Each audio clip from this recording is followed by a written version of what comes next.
The kids have left the nest, but are you struggling with who you are now that you don't have to engage in that daily parenting? What if, just what if, an empty nest is actually an opportunity for you rather than something to mourn? Welcome, everyone. I'm Sharri Harmel, your host here at the Extraordinary Women Show. And today we're going to dig into all the emotions and the challenges that we deal with when our last kiddo flies from the nest. An empty nest truly symbolizes a next chapter for you. That's what we're all about here, right? Think about it. No longer are you worrying about what you can cook that your kids will actually eat versus maybe what you want. You don't have to be home to make sure that, they're there and what they're doing and what's happening. You're not thinking about what to do for school vacations. You're not standing on the sidelines of sports fields or sitting in an arena watching your children play a sport. So rather than mourning all that will no longer be a part of your everyday life, let's create some goals and make some plans. Imagine what you are going to do with all that time that you suddenly have now for yourself. Creating goals and plans truly helps our brains to switch gears from thinking about what is missing, what is no longer out there, and instead focusing in on what the next chapter for you could be like. Remember, our brains focus on what we tell it to focus on. And if we're stuck looking in that rearview mirror, your brain will be thinking about all that you're missing. In contrast, when you let yourself imagine possibilities, your brain will come up with a multitude of ideas. So let's get started. Number one, travel. Get out of the routine and the environment of those years when you were raising your children. In my case, as you all know, I head to Paris. I spend probably, 4 to 5 months a year in Paris, but it can be anywhere. It doesn't have to even be across the pond, so to speak. It doesn't even have to involve a plane. Now, I have to say, because there's a lesson here, I do my best imagining and writing when I'm up in the air. And I think it might be because I'm physically suspended between where I was and where I'm going to, number one. But number two, I think part of it is I don't have any distractions. I'm stuck in my airplane seat. There's nothing I can do. I can't exercise. I can't get up and make a cup of coffee. And it frees my brain to focus and to imagine. I think that's pretty fantastic. But you can do this in lots of different places. You don't have to go on a plane to get the same benefits. You just have to go somewhere that takes you out of your everyday life and eliminates the distractions that are all around you in your home. Another great place to think about using is a museum. Go sit in one of the museum rooms that's filled with paintings. And I'm telling you, you will turn off your brain. It's hard to do when you're in your home, but when you're out of your environment, it just automatically happens. Every time I go to a museum and I sit down, some of them have a room where there's a bench in the middle of the room. When I sit down and just let myself imagine what it is like to, walk into that painting or to have done that painting, it takes me out of everyday life and into the possibilities of what could be. Another idea might be to go to a cafe that you've never been to. Go to places that you did not go to with your children. Go to a park on the other side of town. Like on an airplane, what happens for me anyways, when you get out of the environment where everything is familiar to you, what you're also doing is you're shutting off the memories. You're creating new memories, and that allows you to create new possibilities. Now, this leads to number two, which is to explore the town or the city where you live in. When we're raising kids, we're always going to places where they need to be. Truly, right? My daughter rode horses. Therefore, I know every show location from Vermont all the way down to Wellington, Florida. But I never saw anything in any of those towns other than riding rings and show venues because I was there for my daughter. So explore where you live, explore the town next door, go to restaurants you've never gone to. If you have any historic homes in your area, go see what they're about. And these are all kinds of things that you can do by yourself. You don't need to necessarily have a group, but also, pick a friend, bring a friend with you if that will help. When I was visiting my kids, I think it was last summer, maybe in Minnesota. I went with a friend to the Swedish Institute, which is in Minneapolis, and it's a historic home. There's no furniture in it, but it is absolutely beautiful. And in that space, I could imagine a family that was living there, and wonder how they accumulated the wealth to build such a home. In essence, when we're in a historic home, when we tour a historic home, we are all stepping into someone else's life. And that helps us to see new possibilities in our own lives. Take some walks in some unknown neighborhoods. I live in Boston, and I have for a long time, but it was only recently that I spent time in Southie. It's quite different from Goodwill Hunting. Oh, how that area of Boston has changed in the last 10 years. Another benefit, though, to exploring your city or town is that you start to ground yourself in your place as a person, a whole person, not just a mother. Yes, you're exploring your city, but in the process, I promise you, what you will learn is that you're exploring yourself at the same time, who you are, especially for this next chapter. Number 3, my third suggestion is to volunteer, but only one day a week. And I say that because volunteering can take over your life. I'm someone who founded a nonprofit, actually several, and I worked for years in a number of different nonprofits, and they can become truly replacements for the children that have flown the nest. Because nonprofits, as we all know, just take an incredible amount of time. They need so much, both in terms of expertise as well as our time. But it's important that you don't find something like that to replace the children that are no longer at home and therefore not focus in on what it is that you want to create in your next chapter. Give yourself the time to figure out what it is that you want in your next chapter. As for volunteering, we all like to feel like we are contributing, making some small, even small contribution to our communities. So if that's a direction you want to go, I want you to think about how you can contribute using the skills that you have. And that means you have to do some self-reflection. Maybe you're a great cook. How about, a cooking class to low-income mothers? Maybe you are in the financial services field or a CPA of some kind, teaching a class, in financial literacy to young people, especially young people who are encumbered by student loans, could be really helpful. Gardening. Is there a community garden somewhere in your town? Maybe you're, an exercise physiologist or a trainer of some kind. What about exercises for older people? Ask yourself, what is it that I know how to do? And how can I contribute that in some way, that knowledge, that expertise that I have? Number 4, and this is a hard one, practice being a different type of parent. Oh gosh. I have to admit, I just sent my daughter an apology text, letting her know that I'm learning how to be this new kind of parent. Provide feedback, but in a softer way. Put it out there and then back off.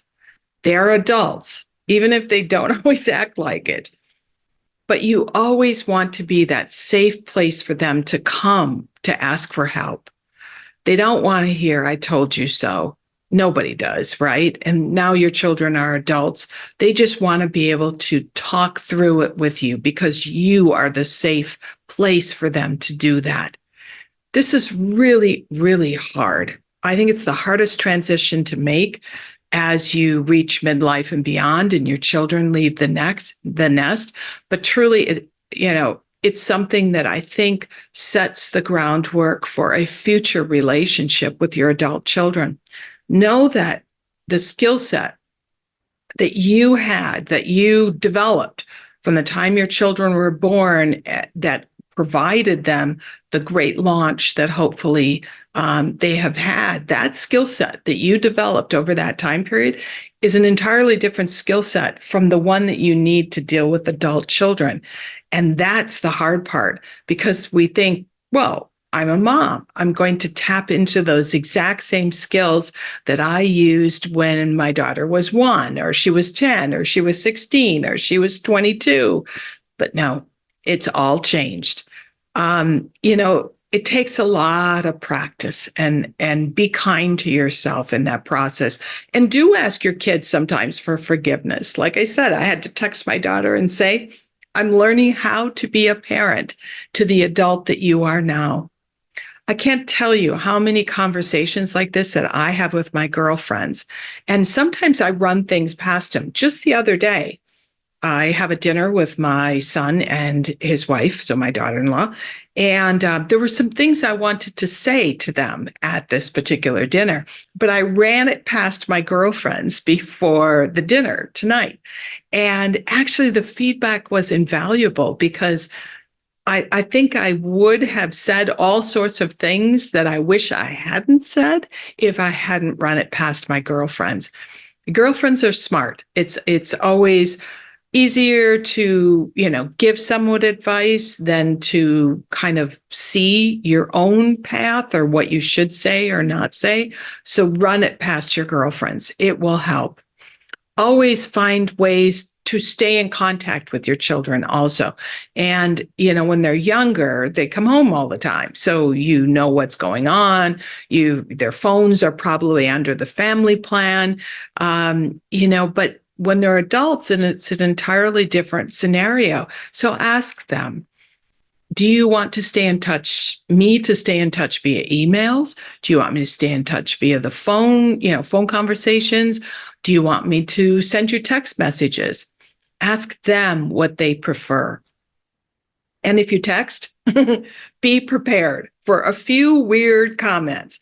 Like, as an example, I think how we text is almost a generational difference in terms of the language we use when we text. I text in full sentences. That's part of my generation. But it's very strange to the young people, especially my grandchildren, that I text. So, remember that and help them to understand it's a bit of a generational difference. And remember, empty nests don't always stay empty. They really don't. Sometimes kids have to move back home. Maybe they need to save money to purchase a house. It could be the ending of a relationship or the ending of a marriage. It could be a job change, and they're in between one location and another. According to the 2021 census, I think, the information I got was that 58% of adults 18 to 24 live at home with their parents. That's a really quite a change from, I think, an older generation. So understand that just because they're gone today, they may be back. And the quickest way for you to learn how to love your empty nest, honestly, is for the kids to move back home. You will totally cherish the time that you had in your house without children when they move home. Number 5, and this is a very important one, and that is to re-examine your relationships. Whether it's your significant other, husband, wife, partner, whatever, suddenly you have more time to say, what can we do together? What do we have in common besides the children? If it's all good, you now have the time and the privacy, dare I say, to reignite your sex life. Your dating life, as I like to call it. You might be on the path of scheduling date nights like you did when the children were little, just to, reconnect and find those things that you have in common. But if all is not good, and this is often the time when couples reevaluate their marriages, which truly has led to a huge phenomenon called gray divorces. Take it slow. That's all my only suggestion. I myself am a product of a gray divorce, if you want to call it that. Give your marriage a good try and see if there is enough left that you can build upon. See if there's any possibility that you can recapture why you once loved that person. But if your marriage has ended, it's done, do listen to the show's episode on getting over a gray divorce. I think it could be helpful. Like I said, I went through it myself, and I share some of the mistakes I made and the lessons I learned. And I think some of those suggestions might help you. This is also a time, though, to rekindle your gal pal relationships. When we're raising kids and working hard on building a career, most of us don't have time for lots of friends. The people that we interact with typically have to do with our children. So I have to share one thing that I think was one of the best things I ever did. And that was that many years ago, it must have been, probably about 7 years ago, I had the idea of starting a book club with some of my really good former sorority sisters. And there was a kind of a group of 9 of us that I felt very connected to and I wanted to reconnect with. I created it under the guise of a book club because I thought that would make everyone feel comfortable and it would give us a monthly schedule. And now maybe it's not 7 years, probably more like 5 years, because it was about a year before COVID. We still have a list that comes out every 6 months of the books for the next 6 months. We have dates every month. And even though there's always a book, and I think that's what keeps us together, what's interesting is that the conversations have gotten deeper and deeper over the last number of years, which, in a lot of book clubs it does. But in this particular case, we have a long history.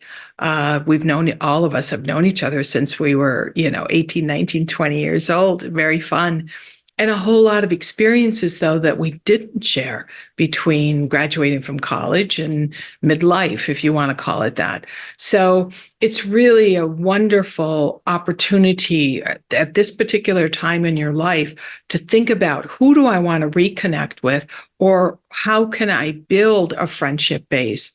Honestly, I live in Boston and the book club takes place in Minneapolis, but I schedule my visits to see my children around the book club dates as much as I possibly can, because they mean so much to me.